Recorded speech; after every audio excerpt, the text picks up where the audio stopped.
telling what I just may do. I've been vibing, minding my business. Throw one up if you can relate to. Said if I ain't got it, I make do. Can't be stuck waiting on a breakthrough. And I don't need everybody praying for me. Ain't no telling who you niggas pray to. What's going on, everybody? Welcome back to another episode of D's Corner. We are finishing up the off-season grades NFC edition. As you can see, we have the NFC North coming up. In my opinion, this is going to be, if not this year, next year, this is going to be probably one of the toughest divisions in football. You have a young Packers team who just retooled and got even better. You have a deep Lions roster. Just made it to the NFC Championship game and for lackluster play calling. The second half, were probably a few plays short of the Super Bowl. You have a rebuilt Chicago Bears team. You have a pretty solid Minnesota Vikings team with a rookie quarterback now. So we'll see where that goes as well. So guys, again, before we get into it, do me a favor. Please like, share, and subscribe. Do me that favor. I truly, truly, truly appreciate it. It means the world to me. Help me grow. Help me continue to add support. I really appreciate it. So let's jump into the video, guys. First up, let's see. Oh, excuse me. First up, we got the Chicago Bears. I give Chicago Bears an A. When you look at the notable losses as well as the notable additions, adding DeAndre Swift with Keenan Allen and Kevin Byard. Keenan Allen and DJ Moore are 2,000-yard receivers. Drafting Caleb Williams, putting him in this position with a decent offensive line, a solid rushing attack. You have a stable stable of good young running backs. DeAndre Swift is a ball carrier who can catch the ball out of the backfield as long as he stays healthy as well. But you have Herbert behind him, so you should be able to kind of give him a decent workload as well as giving him rest here and there as well. Adding Rome Odunze to with DeAndre Swift, with Keenan Allen, with DJ Moore, with Gerald Everett, with Cole Kmet, you have a solid offensive skill group. I love those two pickups of Caleb Williams and Rome Odunze because now these two guys are able to grow together. They're able to become professionals together. They're able to pick apart DJ Moore and Keenan Allen's brain. Rome Odunze is a route technician who can track the ball, something very similar to Keenan Allen. DJ Moore is just a straight-out playmaker, as well as the offensive tackle from Yale. I'm not going to pronounce his last name because I can't. But Kieran, he is a player who should definitely be able to come in and find a spot on that offensive line. Excuse me. And Austin Booker. Austin Booker is a player who should be able to come in and play opposite immediately of Montez Sweat. So they just really beefed up this team. Obviously, it is going to be led by a rookie quarterback. The one thing that I did not like about the Bears offseason is they didn't bring in a veteran quarterback. I just would like to have someone in Caleb's ear to help him. Now there has been several reports of him coming out of about him coming out of OTAs where he had a really rough day, throwing a bunch of interceptions, not many completions, relying more so on his scrambling and playing outside of the system, outside of the scheme, or outside of the play. Now he will have his growing pains. But if he's a bust, it's on him. He is in probably the best position that a number one quarterback has ever been in, with the players around him, with what they've done. This is a defensive-minded coaching staff, so the defense should definitely be able to keep them in games. They were coming along defensively after the Montez Sweat trade. So we'll see how that all goes. I don't foresee this team being a playoff team, but I do see this team winning 8-9 games. Depending on how everything works out with Caleb and his development. Next up, we have the Minnesota Vikings, who I give them a B overall for their offseason. Again, this is not just a draft.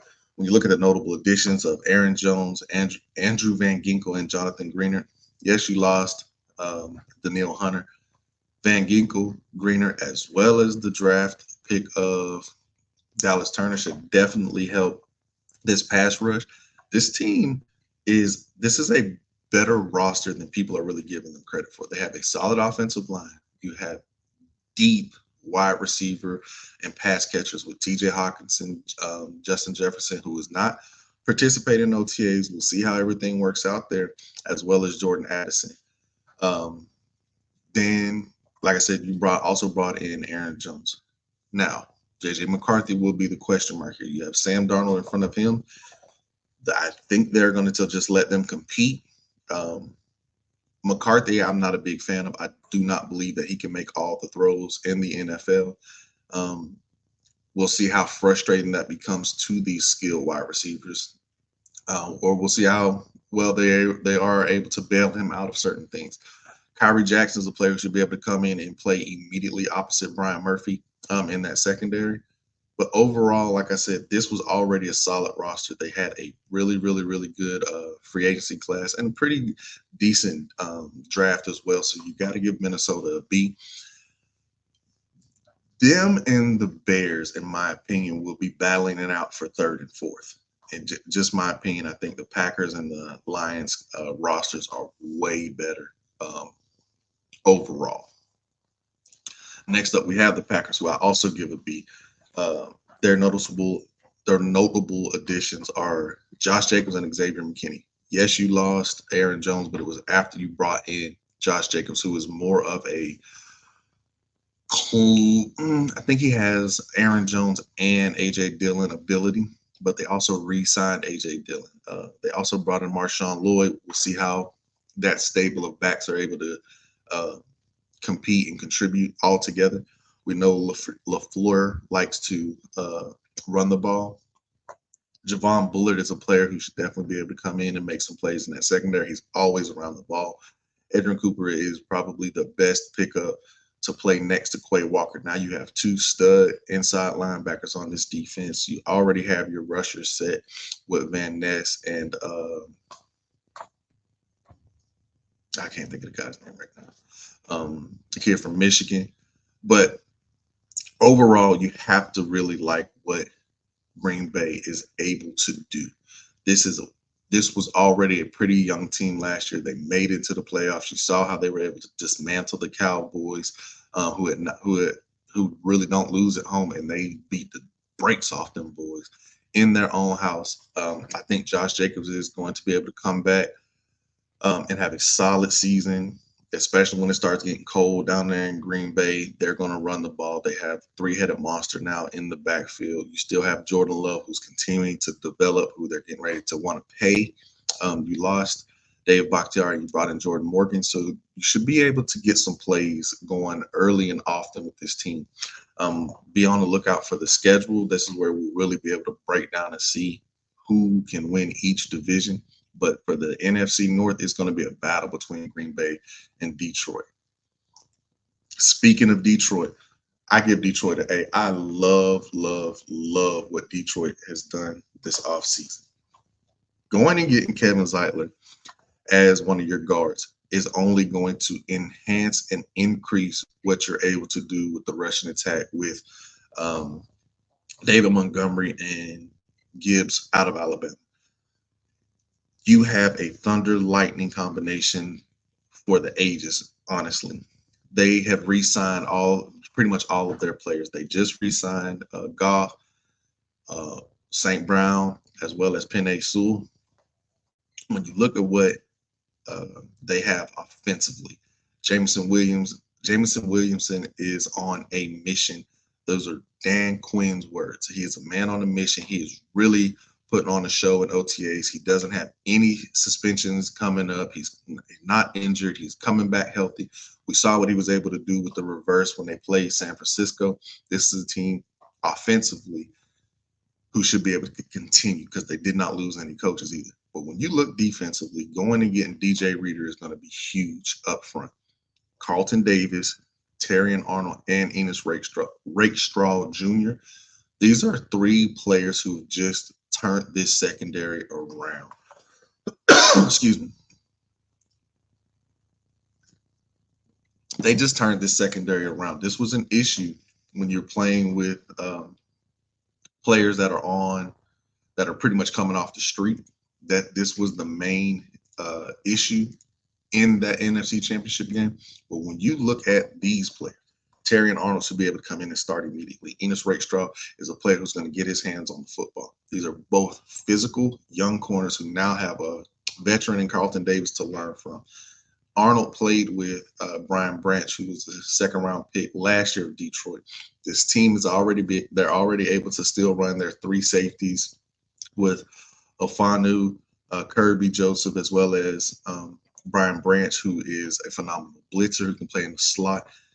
This team now is probably, in my opinion, they have a top 5, top 7 roster, pound for pound, player for player, position for position.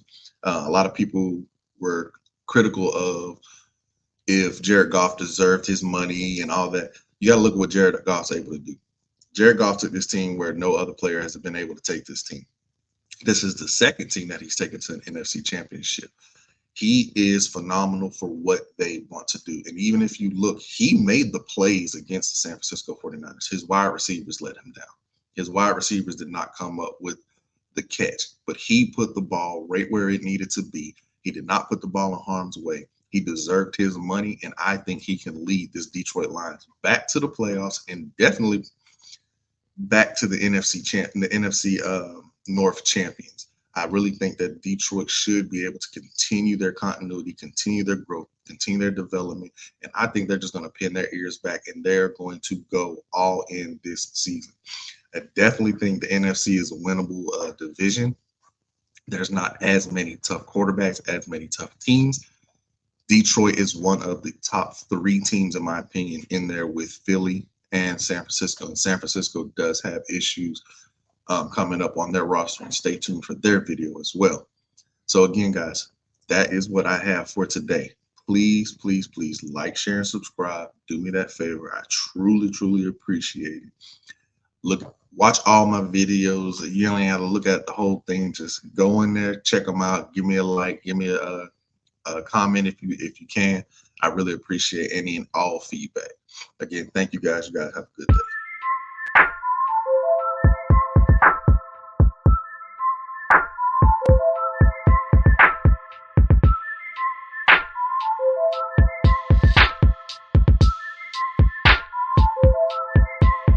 Okay, now. I'm the top dog in the league, homie. Yeah.